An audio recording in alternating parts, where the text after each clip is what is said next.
Good afternoon, Charlotte Heights friends and family. Welcome you here to this devotional on a beautiful sunny Friday afternoon at the end of a work week, and glad you could join us and hope that you've enjoyed the devotionals this week.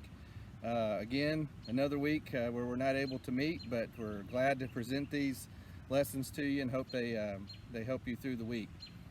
Today I want to talk about a term that goes by the wayside a lot of times, and that is being a giver. And I want to challenge you with a question. Are you, or would you consider yourself a giver? Better yet, would God consider you a giver? Would he look at you and say, he really gives, or she really gives all that they have and truly sacrifices for others? We'll read a couple of verses. And this is not only talking about our obligation and to give to the church and give back to God and his work, but also just in general being a good giver.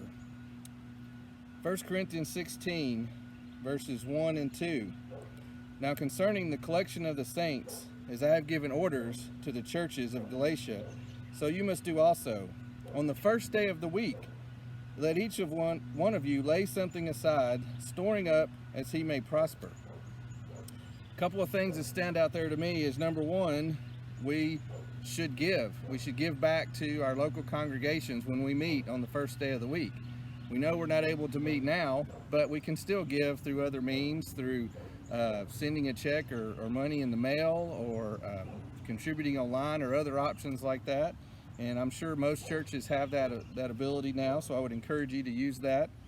But it also says that we lay it aside.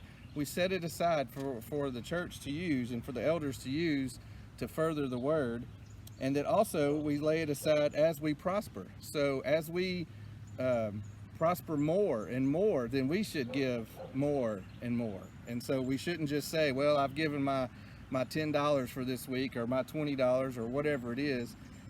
We should look to always give more. The second is in 2 Corinthians chapter 9, where it says, but this I say, he who sows sparingly will also reap sparingly, and he who sows bountifully will reap bountifully. Let each one give as he purposes in his heart, not grudgingly or of necessity, but God loves a cheerful giver. And God is able to make all grace abound towards you, that you always, having all sufficiency in all things, may have an abundance for every good work. So God tells us here, we will reap as we sow. So if we are a giver, then we will be given too, and we will have more, and we will have everything we need, because we know God takes care of us. He's always going to take care of us. But it also says God loves a cheerful giver. Well, the easiest way for God to love you, number one, he loves you already, as we know in John 3:16.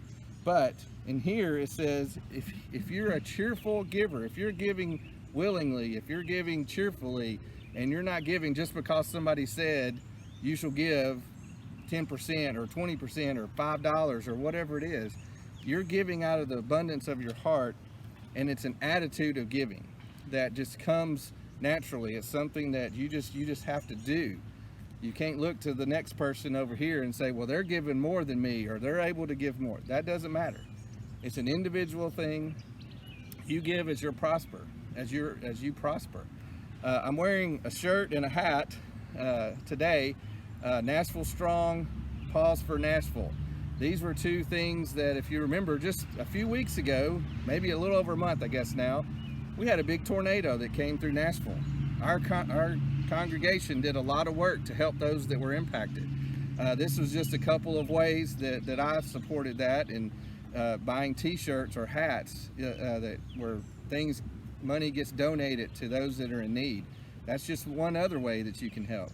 Now that we've been through this pandemic and people are out of jobs, next time you go get your hair cut, that person might not have been working for the last month. Give them an extra tip. Help them out. Give your waiter at the restaurant an extra tip. It's like, hey, if normally you give $10, give $15.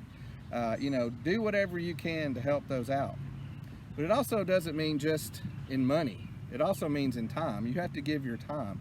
And that's another way I really appreciate our congregation. When we had the tornado, we had a large group of volunteers come to the building. We gathered supplies, we organized it, we took it over and delivered it to those in need.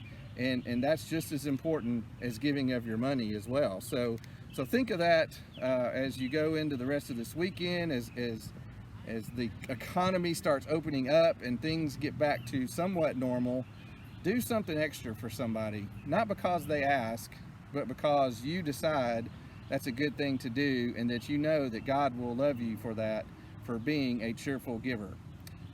Hope this brightens your day a little bit, and that you can get out and enjoy this good sunshine this afternoon, and we'll see you next week.